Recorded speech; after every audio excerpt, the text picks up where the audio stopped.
what do you think the biggest defensive improvement will be since last season on a squad that finished third in total yards allowed, third fewest?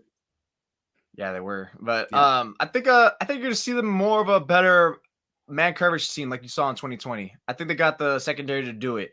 Um, I know this nickel slot corner is still a huge question mark. Who the hell is even going to be starting there? Anyone's guess is better than mine probably. But I'm just focused on the two outside corners and even who they have behind them. Travarius Ward is very capable man coverage corner. Manny Mosley really came on in 2020, and I think he is still capable of it. Probably better zone, but still, I think he's capable of it. Just and given the skill sets, at least I think he can do it. Keep his feet. He has good hips, be able to turn, keep his guy in front of him for the most part, or knows how to play trail. And then after that, behind him, God forbid you get Jason Verrett out there, then okay, great. Now you have arguably probably the best man coverage corner out there if you can still pick up the pieces where you left off in 2020. Now you all of a sudden you have yourself a phenomenal, man coverage defense because we already know Jimmy Ward can come in the nickel and slot, and maybe that's who you do use as your nickel corner guy. You use him in passing obvious situations on third down to lock up whoever's inside, and then you just throw Hufanga up top, maybe kick in even more Tavarius more to play like a blanket zone with those two. There's a lot of different ways you can really go with it, I think, for DeMeco Ryans. But ultimately, I think now you have that flexibility to be more confident that you can call more man coverage plays. Yeah, I'm with you on this, and I think this is going to manifest itself in their third down defense. Because last year they were, for a top 3 defense, with that pass rush, you'd expect they'd be a top 10 unit on third down, but they were 21st, way worse than they should have been. And if you remember, it's because they played soft on third down. They were more concerned about giving up the big play, even on 3rd and 10, than giving up the first down. So when they got beat, a lot of times it was outside. It was Ambry Thomas and Emmanuel Mosley just playing Josh Norman playing too soft at the sticks on 3rd and 12. Getting beat by A.J. Brown or Odell Beckham Jr. That happened a lot. I think the whole point is bringing in Travarius Ward is the Niners understood that they were playing super soft on third down and want to improve. So I think they're going to let him play bump and run coverage. They might let Mosley do it too. It may work out. I'm still curious to see what happens at slot because a lot of times the team's best chain mover is the slot receiver. Yep. So if the Niners have a liability at nickel, they're going to really stink on third down still. So I'm not saying they do have a liability, but I don't know who they have there. We'll see.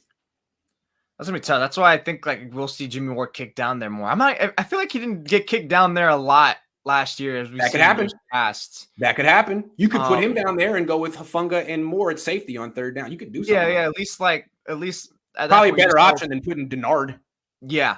Yeah. At least, like I said, they're not going to keep him there obviously the whole time. But yeah, for it's 3rd and 8 or 3rd and 10, even 3rd down, whatever. If you feel confident, like to put him on the tight end in those situations because as good as he might do against the slot receiver, he's going to do much better against the tight end. But I guess it's what the team needs. And if you're facing a team with a better slot receiver than tight end, depends, right? Like if you're facing the freaking Rams, are you more worried about Kupp or Higbee? Who do you need Ward on? Put him on Kupp. Exactly. That matters.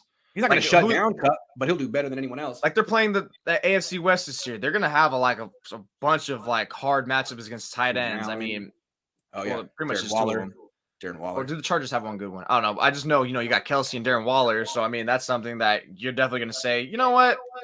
Let's try to put Jimmy. That's the thing you're going to be scared about Jimmy Ward. He'd probably be able to man up on them and stay with them, but he might get out-bodied, boxed out.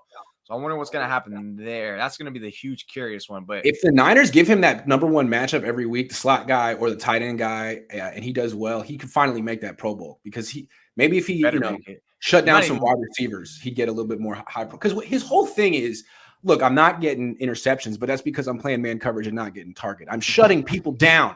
He needs to get more recognition for that. So maybe if he got some more matchups against high-profile wide receivers, he'd get the recognition. I'd even argue if he did it consistently. The majority of them he won and did well. I'd even say he earned all pro garners because you got a guy who can play up top well, support the box, and come in, lock up your guy. What the hell? We're talking about a guy who's like Neapolitan. He hits all 3 flavors perfectly.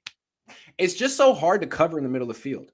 It's hard to cover anyway. But outside, you have the you were a corner. You have the sideline to help you. It's like a 12th defender. In the middle of the field, it's tough. Nickel, dude. Nickel's so hard because it's just you have the sidelines. That's why it's so easy. It's I'm gonna guard this wall here. Yeah. I know, and you have a much better sense of how much space is back there, especially if you're like doing a bailout, which is why I love cover 3 a lot of times. But nickel, that's why I loved K'Wan Williams. 2019, he was my favorite defensive player because not only was he, holding on to any type of run, you pretty much are wide open in terms of what you can get attacked on the route, but you got to play run defense, and he was a blitzer. My God, he was doing it all. Yeah. Matthew Roberts says, thank you for your unbiased constant info. Thank you very much, Matthew, for your just don't ask me about SJSU content. I will be biased about that. David Fales, I still think he's going to work out one day. He's going to be an NFL Pro Bowler. Okay. All right. We got Tyler Irvin in there. It's all good. Yeah, he's fast.